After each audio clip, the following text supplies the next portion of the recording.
Louvado pela tua vida, amém? Glória a Deus, aleluia. Vamos abrir a palavra de Deus no livro de Hebreus. Louvado seja o Senhor nosso Deus e Pai, pela sua presença, Senhor Deus, que é por causa dele que aqui estamos e nos encontramos. Aleluia. Hebreus provavelmente foi escrito por Apolo.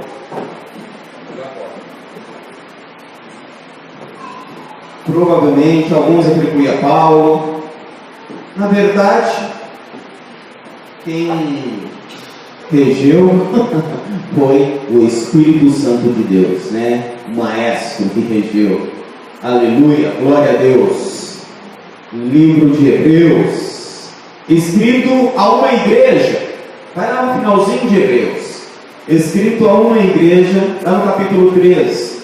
Hebreus é escrito a uma igreja, ou melhor, escrito a um povo, vamos usar o termo agora cristão, querendo dizer assim: ei cristão, não volte às práticas judaizantes, não volte ao Velho Testamento.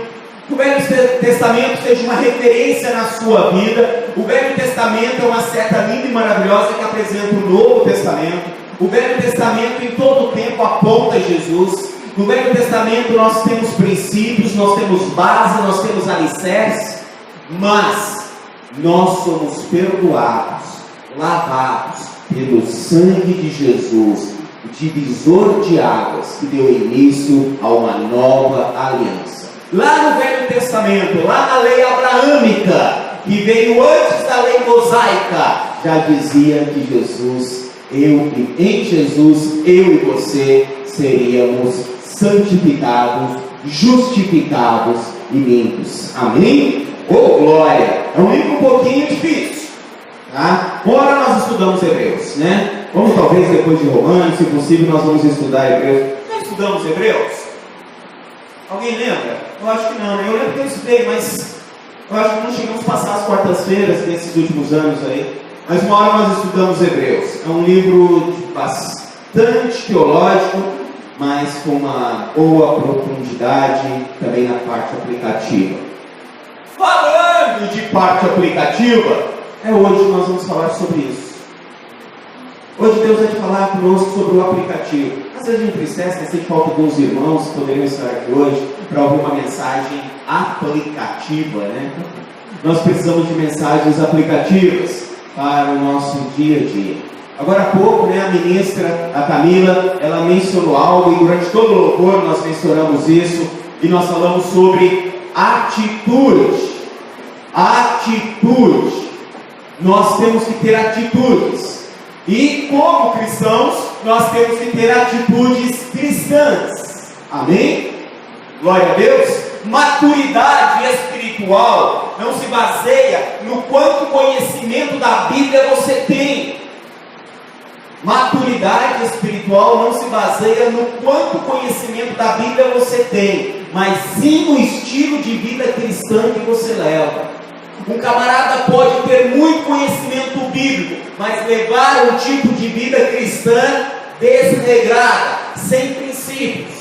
E uma pessoa pode estar se voltando ao cristianismo, olhando para Cristo. Talvez ela nem tenha muito conhecimento bíblico, talvez ela nem saiba muitos versículos bíblicos, talvez ela nem sabe quem é Melquisedeque, mas ela tem um princípio, mas ela tem uma estrutura, ela tem uma moral cristã, uma moralidade cristã, uma maturidade cristã, mesmo não tendo muito conhecimento. Amém? Então a mensagem dessa noite, ela há de trazer para a minha vida, e para a tua vida, e para quem vai nos ouvir ali pelo canal do YouTube, sobre o que diz no capítulo 13. Você tem um título aí na tua Bíblia? Capítulo 13 de Hebreus. Na minha está escrito assim: exortações à vida cristã. Exortações à vida cristã. Deve ter alguns outros títulos, né? Que títulos foi colocado pelos homens?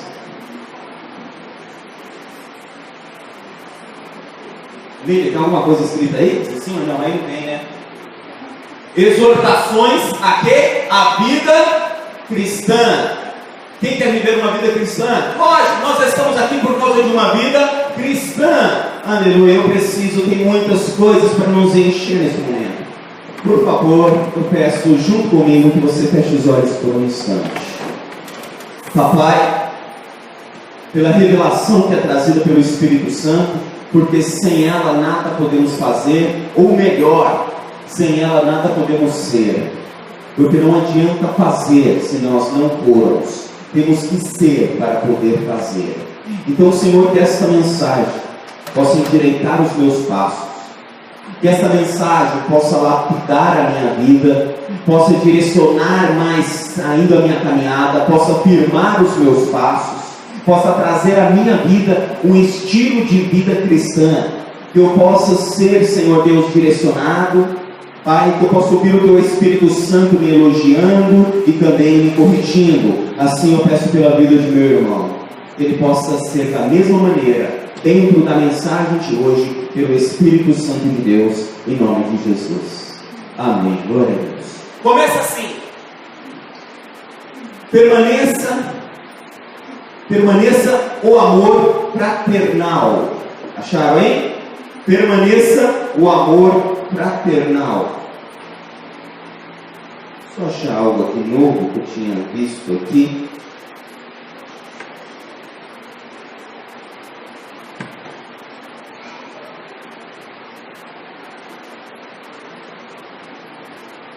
Tinha algo muito interessante que eu queria colocar aqui. Me veio durante o louvor, mas num determinado momento vai aparecer aí os meus olhos, Deus vai colocar isso. Permaneça o amor fraternal. É uma colocação já que o autor está começando a dizer: não volte à prática do judaísmo. Veja bem, versículo 2: não vos esqueçais da hospitalidade, pois por elas alguns, sem o saber, hospedaram a anjos. Lembrai-vos dos presos, como se estivesseis presos com eles, e dos maltratados, como sendo vós mesmo também no corpo.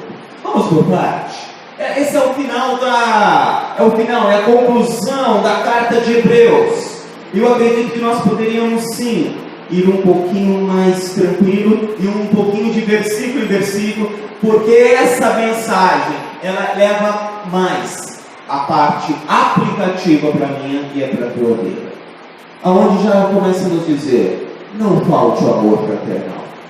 O amor, existe várias formas de amor: amor eros, amor ágape, amor fraternal. O amor fraternal é aquele que você sente por mim, e é aquele que eu sinto por você.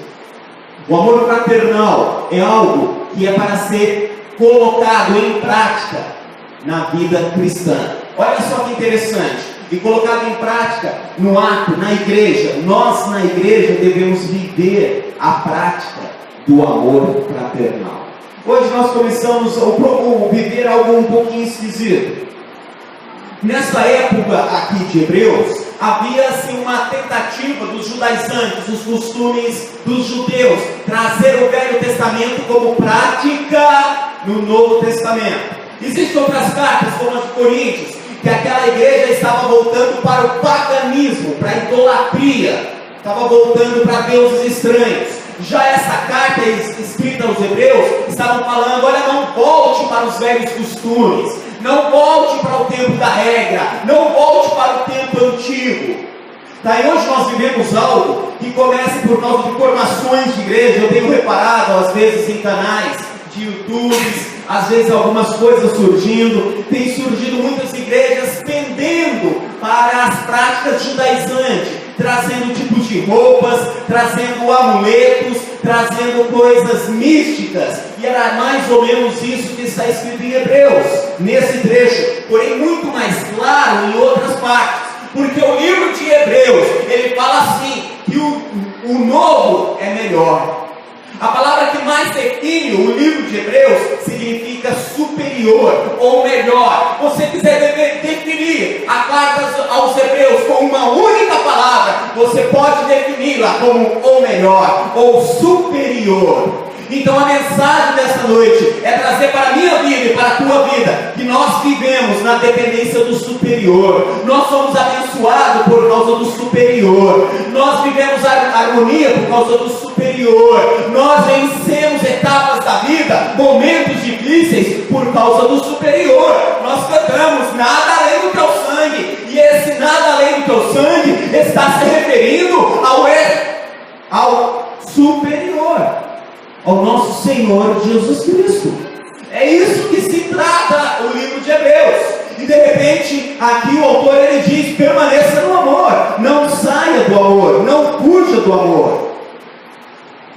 E fala como agradar a Deus. E vem agora uma série de colocações para a pessoa que quer agradar a Deus. O livro é concluído mostrando, falando um pouco mais sobre o amor humano, falando um pouco mais para mim e para você, como viver na prática o cristianismo. O que ele aperfeiçoa em nós? Hoje é domingo, hoje é culto da família, hoje é um culto de reflexão. Para quê? Para nos tornarmos pessoas superiores? Não! Para nos tornarmos pessoas melhores. Para nos tornarmos pessoas melhores do que os outros? Também não. Crente não é melhor do que ninguém. Crente não é cristão, não é melhor do que ninguém. Ele precisa ser diferente. Mas ele não é melhor que ninguém. E é justamente para ser diferente que existem os pilares.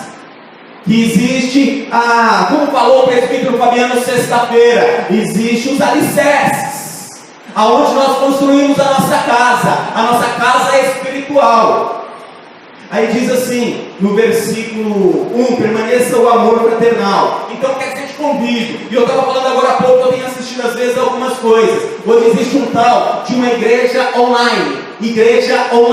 É uma igreja que ela se desenvolve pela internet. Você não precisa ter koinonia, não é necessário você ter problemas com teu irmão, não é necessário você ter dificuldade com teu irmão, não é necessário você ter aquela parte chata com teu irmão, basta você viver uma igreja online. Na igreja online você só ouve a mensagem. É como se eu só tivesse a minha sala da minha casa como a minha igreja. Eu não preciso brigar com o sofá, eu não preciso brigar com a escrivaninha. Eu basta olhar a televisão, receber a mensagem e não ter comunhão com ninguém.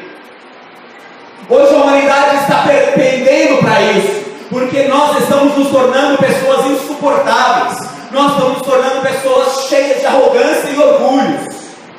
Cuidado, o orgulho me pega e te pega. Nós estamos nos tornando um tipo de pessoas que não conseguimos mais conviver. Nós estamos precisando de muitos e muitos psiquiatras e psicólogos. Nada contra, mas eu estou dizendo até pelo contrário. Jovem, você quer estudar alguma coisa?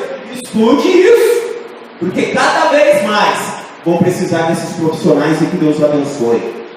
Mas cada vez mais vão precisar de púlpitos sérios, que apresentam o cristianismo na sua essência, não na base da barganha e tentar movimentar a tua fé em coisas apalpáveis. Porque movimentar a tua fé nas coisas palpáveis, uma hora você pode estar limpando a tua escrivaninha e de repente vai cair no chão aquela arca da aliança que você ganhou, aquela flor que você levou, aquele copo d'água que está ali já com poeira dentro, vai cair. E o que acontece?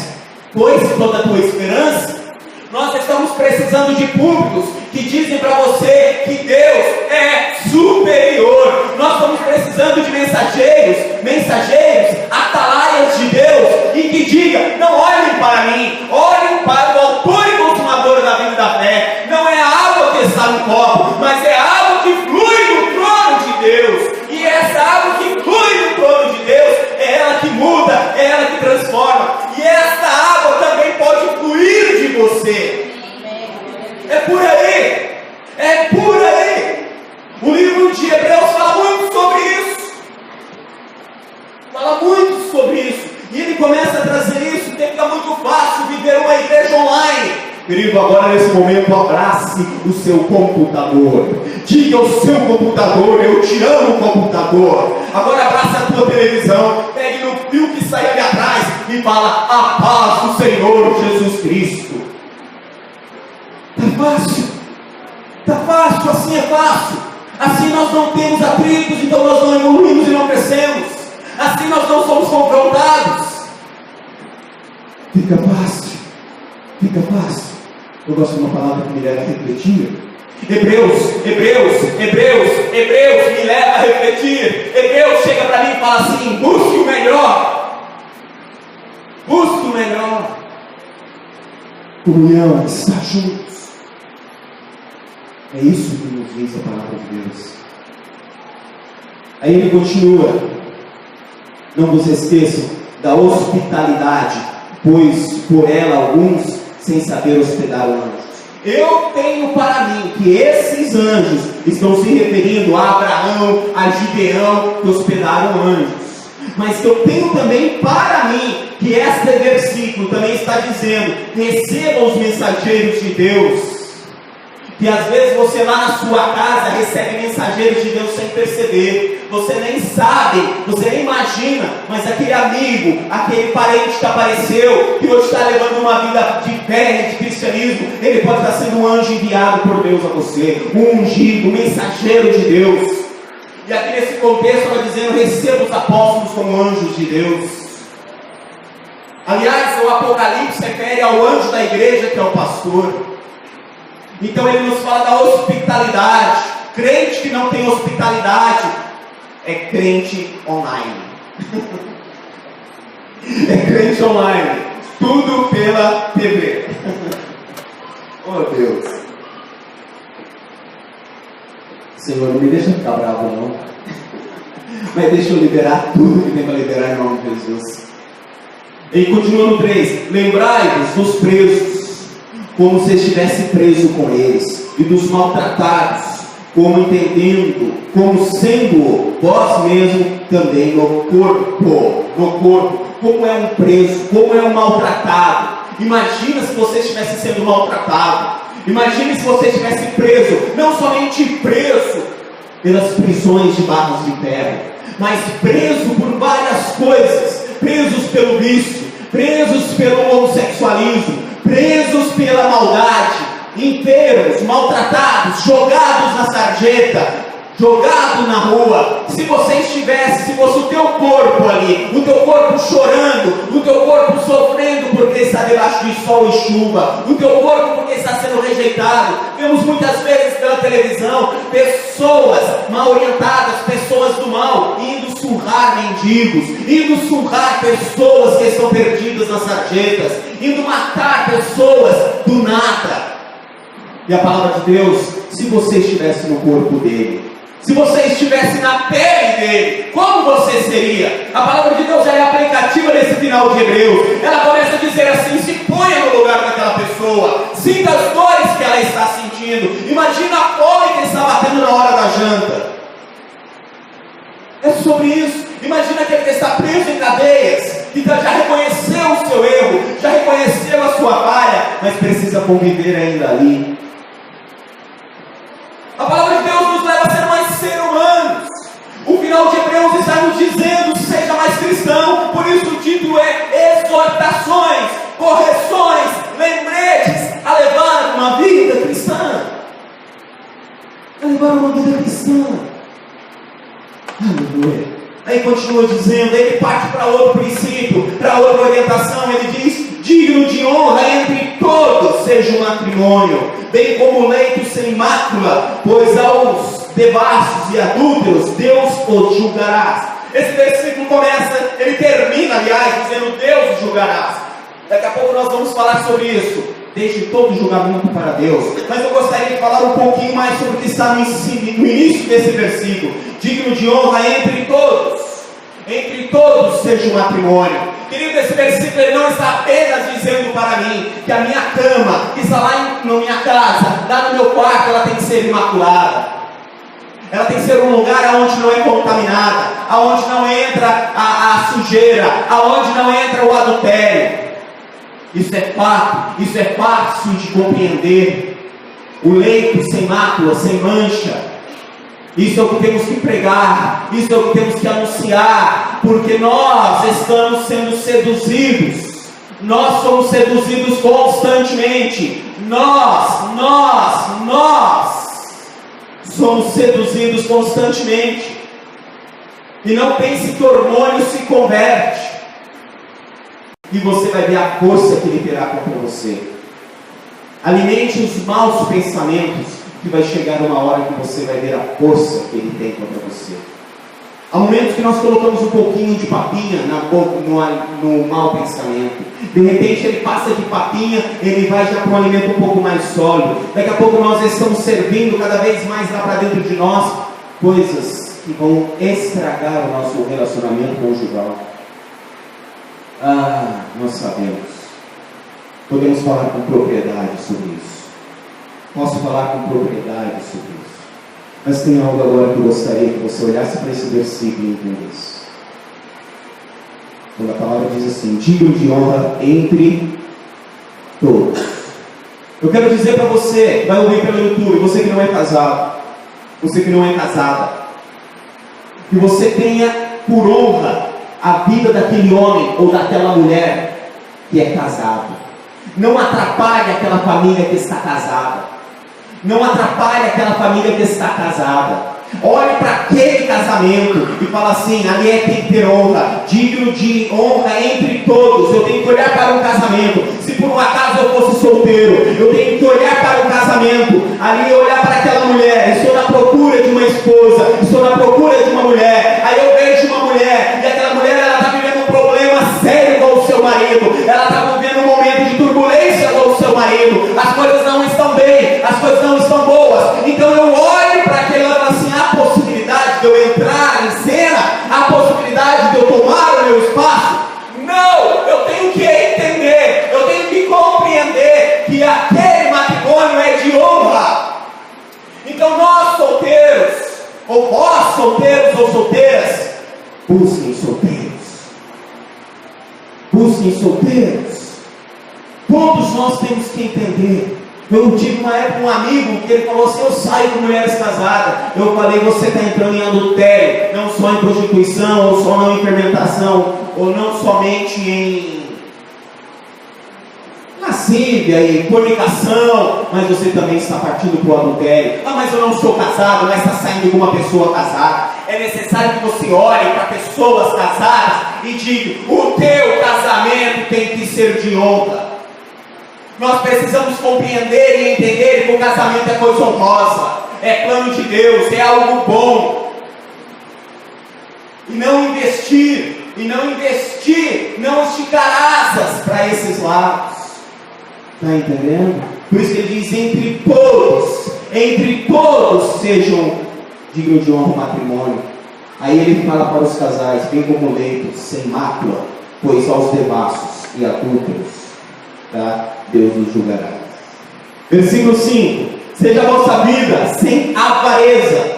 Agora ele começa a entrar no assunto finanças. Eu disse para você, eu disse para mim: Deus me aperfeiçoa. Deus, esse livro ele é maravilhoso. Esse livro ele diz assim: a coisa está boa, porém ela pode ficar melhor.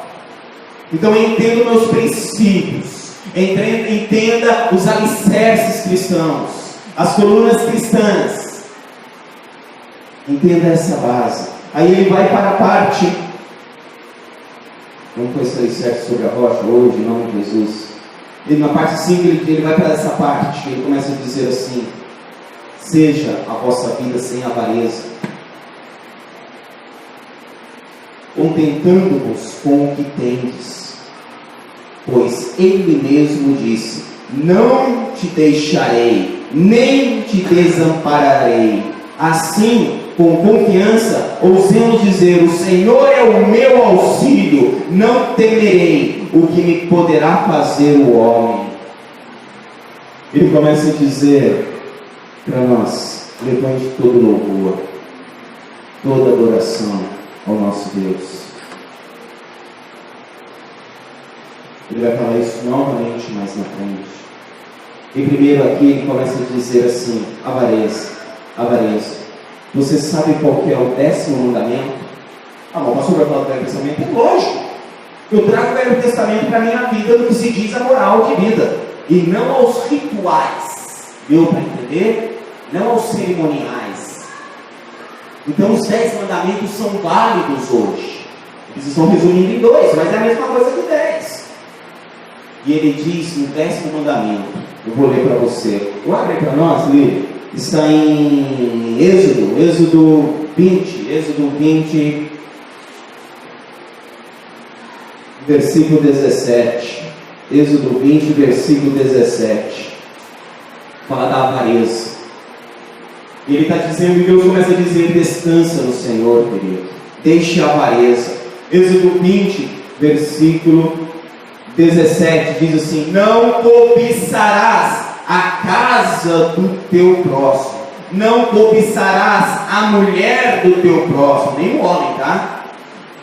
Nem os escravos, nem a sua escrava, nem o seu boi, nem o seu jumento, nem coisa alguma do teu próximo. Voltando para Hebreus, mas se você quiser também dar uma passadinha rápida, fazer uma visita em 1 Coríntios, eu vou ler para você, não precisa abrir. 1 Coríntios capítulo 6, ou acompanha junto com a Lívia aí. 1 Coríntios capítulo 6, versículo 9 e 10.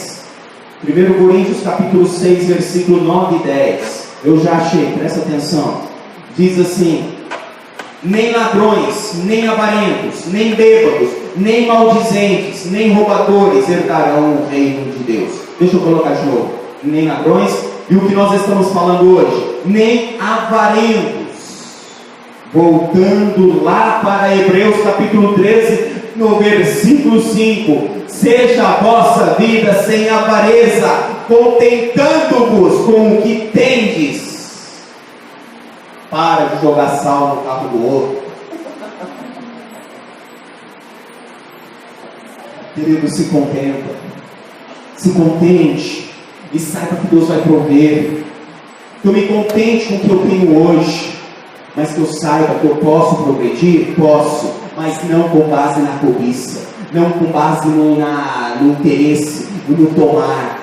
E a palavra de Deus, ela continua dizendo para nós: acredite em Deus, porque Ele te sustentará.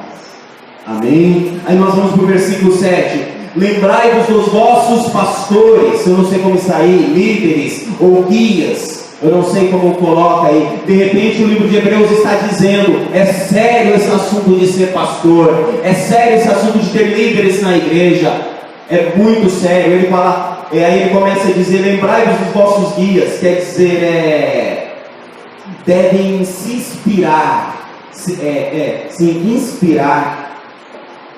dizendo para nós pastores, nós devemos nos inspirar você a permanecer. Nós devemos levar palavras a você, permaneça.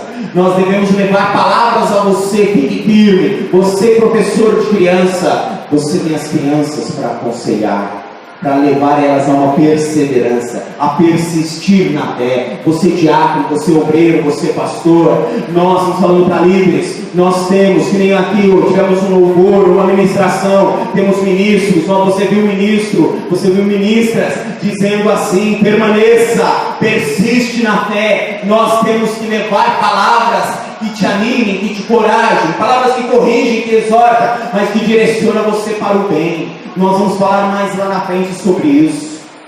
Aqui um pouco mais na frente diz: lembrai-vos dos vossos guias, que vos falaram a palavra de Deus, e atentando para o êxito da sua carreira, imitai-lhes a fé. Jesus Cristo é o mesmo ontem, hoje e eternamente. Começa a dizer uma imutabilidade. A palavra de Deus não muda. Quem muda muitas vezes é o homem. O homem tende para o errado. O homem olha para uma coisa errada, ele olha para uma coisa mal feita e ele fala: eu vou fazer isso, Deus vai me perdoar. Sim, Deus perdoa, mas essa má intenção, esse plano, esse projeto, como foi Ananias e Zafira lá atrás, esse projeto de planejar algo mal, planejar algo ruim, contando com o perdão do Senhor lá na frente, isso é muito, muito, muito perigoso. Isso é muito perigoso. Muito perigoso. Você está trilhando um campo minado. O nosso Deus é o mesmo ontem, hoje e para sempre. Não há imutabilidade. Tá? Aí ele começa a dizer no versículo 9: não vos deixes envolver por doutrinas várias e estranhas. Rapaz, eu tomo água aqui.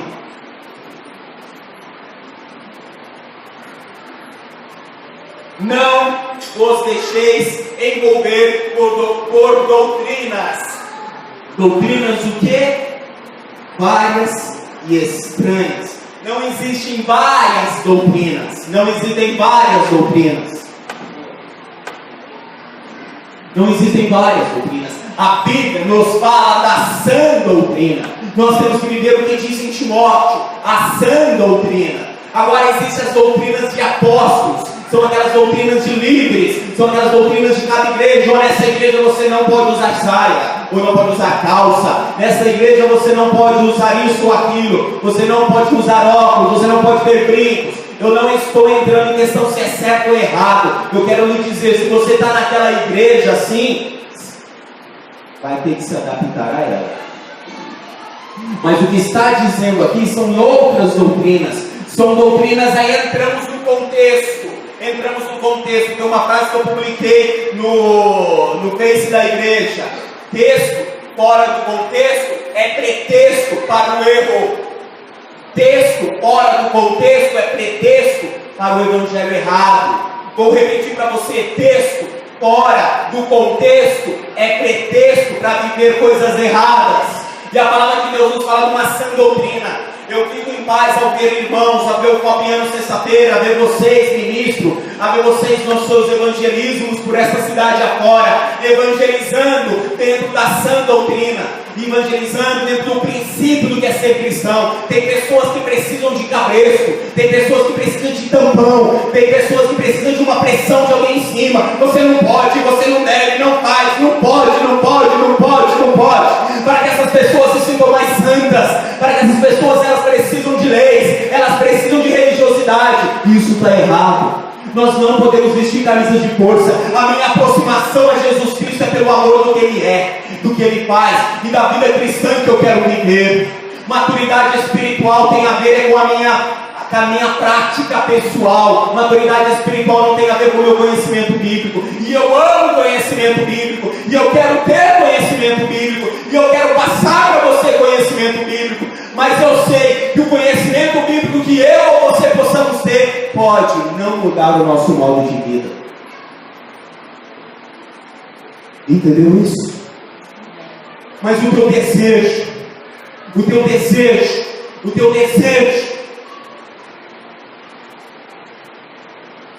isso sim. Aí você vai lá na mais profunda essência da sã doutrina e entende ela. Porque o que estava acontecendo, por que eu te falei de texto fora de contexto, é pretexto para o erro? Porque o contexto de Hebreus é dizendo assim: cuidado com os judaizantes, cuidado com as vãs doutrinas, cuidado com as coisas estranhas, cuidado porque querem distorcer a palavra de Deus, a Bíblia, ou melhor, não somente distorcê-la, ou contrariá-la. As pessoas querem distorcê-la ou contrariá-la para justificar, aqui no caso, as suas práticas judaizantes.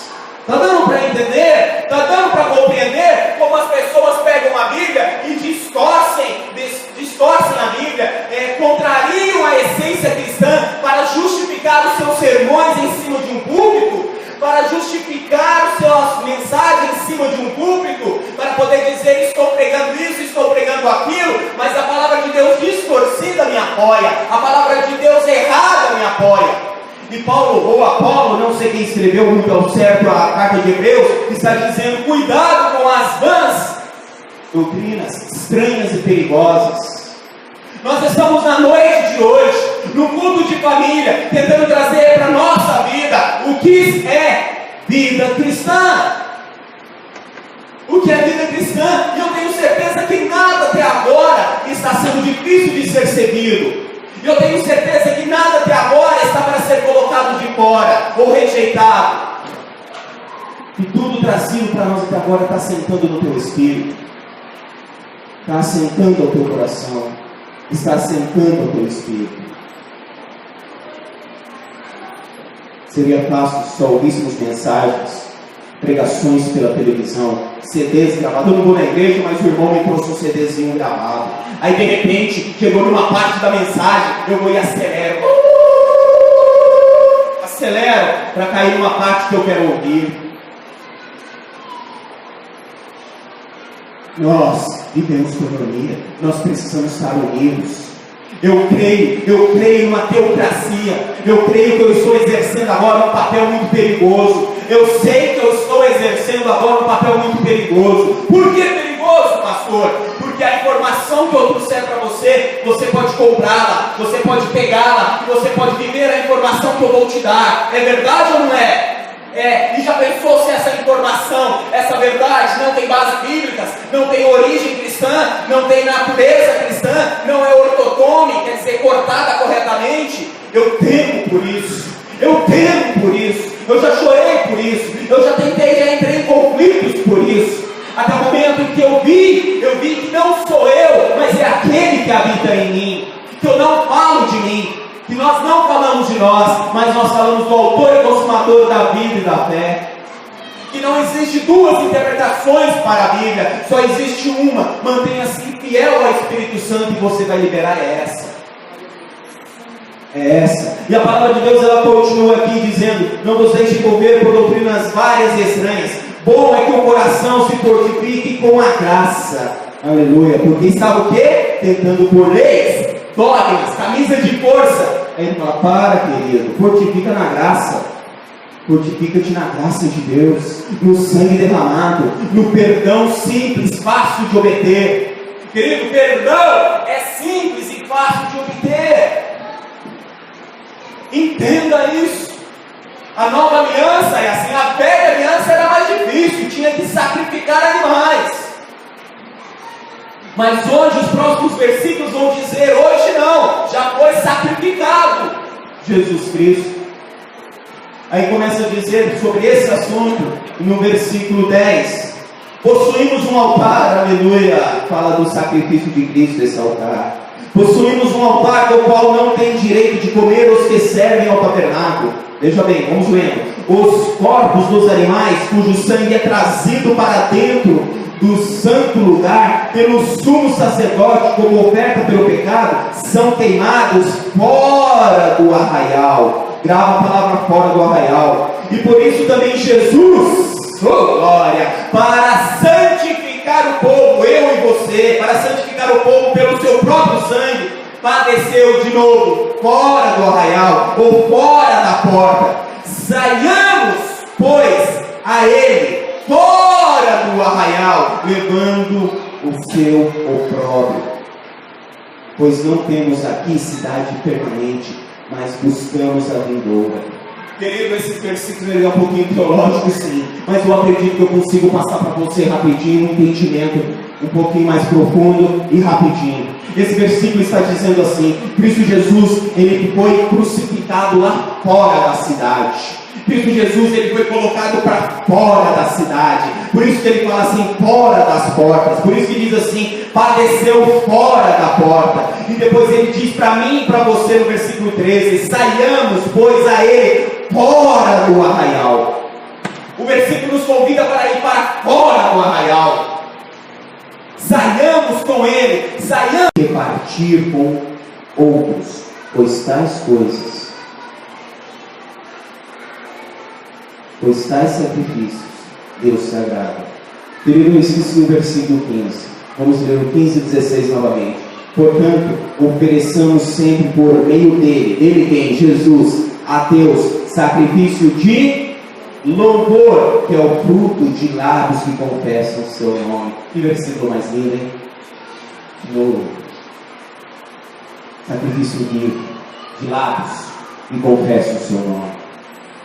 Lábios que com os teus lábios confessam o nome do Senhor. Fala de louvor.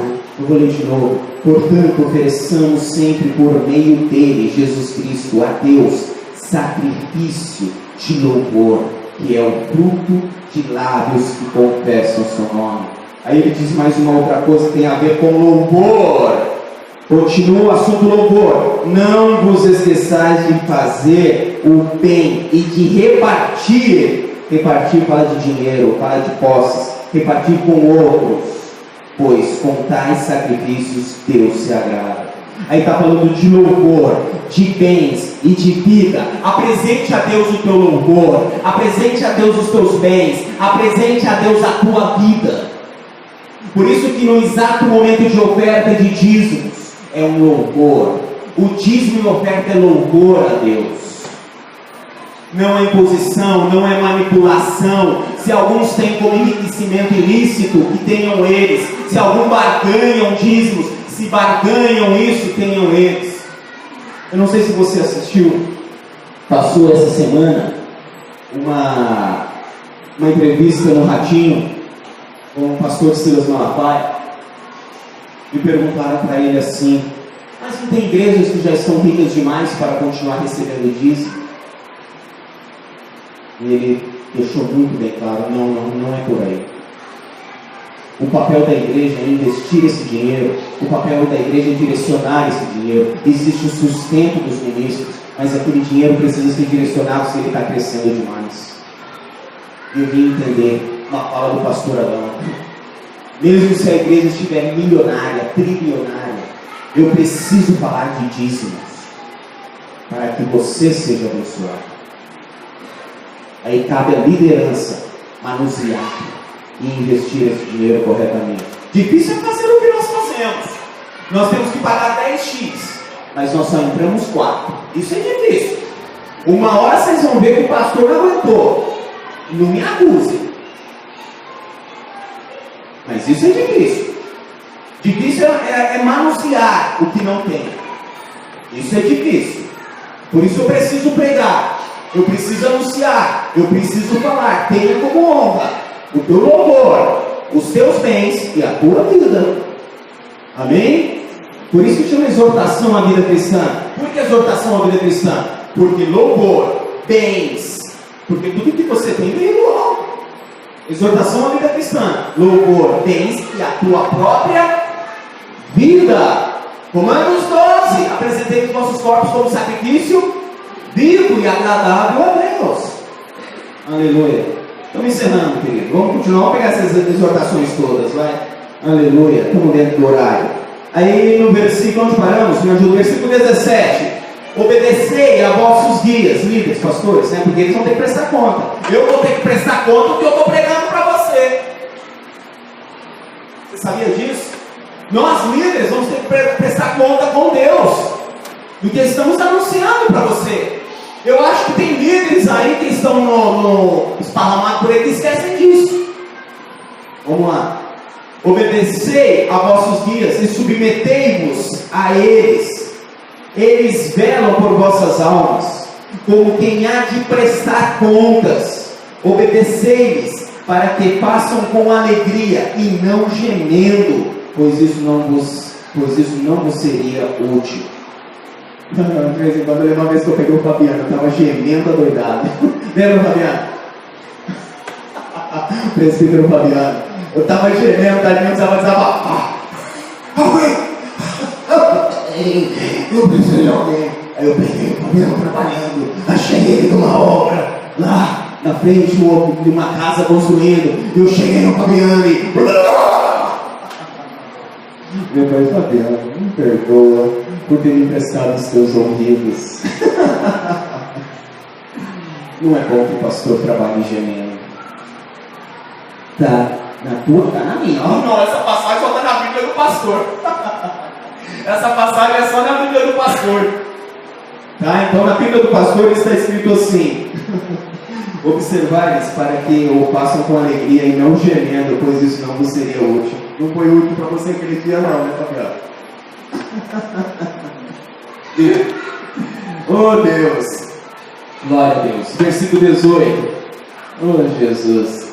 O Edinho também, né, gente? O Espírito Edson, de vez em quando dá uma zumbintada. Orai por nós.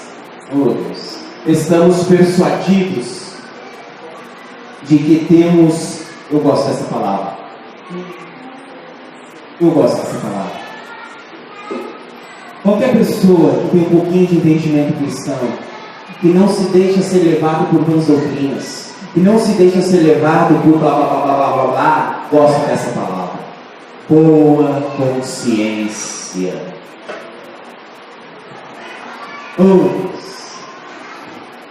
A sã doutrina não é lavagem cerebral. A sã doutrina é uma mensagem pregada para levar você a refletir sobre ela e tomar decisões. Aí diz assim: orai por nós, estamos persuadidos de que temos boa consciência, desejando em todas as coisas portar-nos corretamente. Querido, olha a profundidade desse versículo. Sabe o que é uma boa consciência? O autor, ele está dizendo, o autor de Hebreus está dizendo assim: eu tenho uma boa consciência. Eu tenho uma boa consciência. O que é isso? Uma boa consciência é aquela que não acusa quem a possui. A boa consciência é aquela que não acusa quem a possui. Se eu estou possuindo uma boa consciência, não há acusação contra mim. Amém? Olha que versículo profundo, dizendo: ande na vida cristã e você terá uma boa consciência, nada te acusará.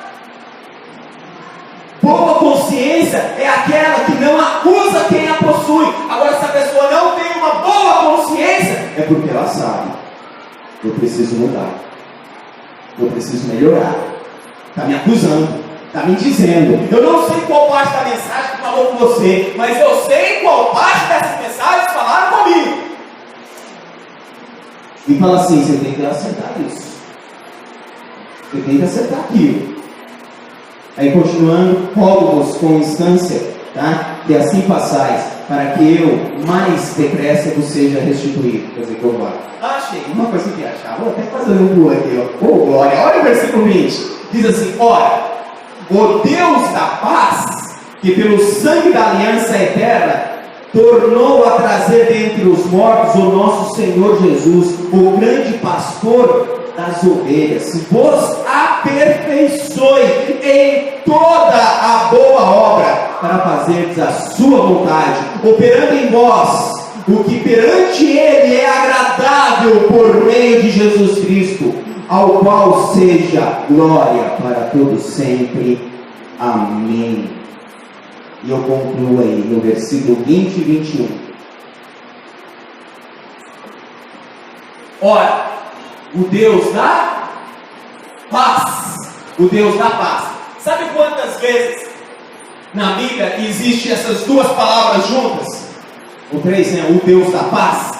O Deus da paz aparece no Novo Testamento, não na Bíblia, no Novo Testamento, apenas 5 vezes.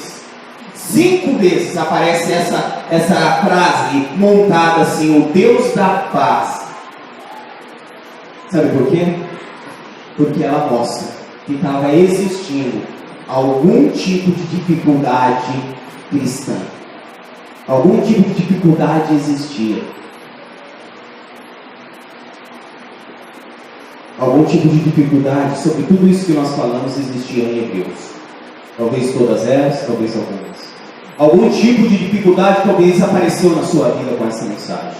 Algum tipo de dificuldade apareceu na minha vida com essa mensagem. Algum tipo de dificuldade existe. Então, dentro do hebraico, a palavra Deus de paz significa que Ele pode te dar paz dentro dessa dificuldade que você está tendo. Estou concluindo a mensagem. Estou concluindo a mensagem para você, lhe dizendo: Ele é o Deus de paz. Por isso que Ele diz assim, que aleluia, cantamos hoje, sangue, e pelo seu sangue, pelo sangue da aliança eterna, tornou a trazer dentre os mortos o nosso Senhor Jesus. Nosso Deus é ressurreto, o grande pastor das ovelhas, o nosso pastor.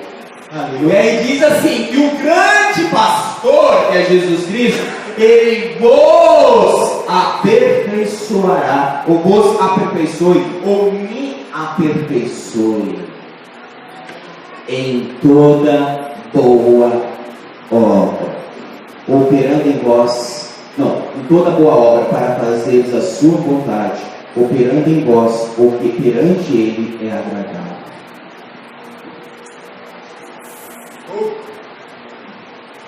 Exortação à vida cristã. Que o Deus da paz opere em você o que é agradável a Ele. Que o Deus, para você ter paz, você cristão, para ter paz, é necessário que Ele, Deus, em Cristo Jesus, opere em mim e em você. Exerça, manifeste a vontade dele. O versículo, sem querer me prolongar, mas diz essa palavrinha: vos aperfeiçoe em toda obra, para fazeres a sua vontade, operando em vós o que perante ele é agradável. Operando em vós. Igreja, eu gostaria de convidar irmão individualmente a convidar a exercer uma boa obra. Exortação à vida cristã. O cristão tem que exercer uma boa obra. Conclui-se assim: eu cristão, nós cristãos, temos que exercer uma boa obra.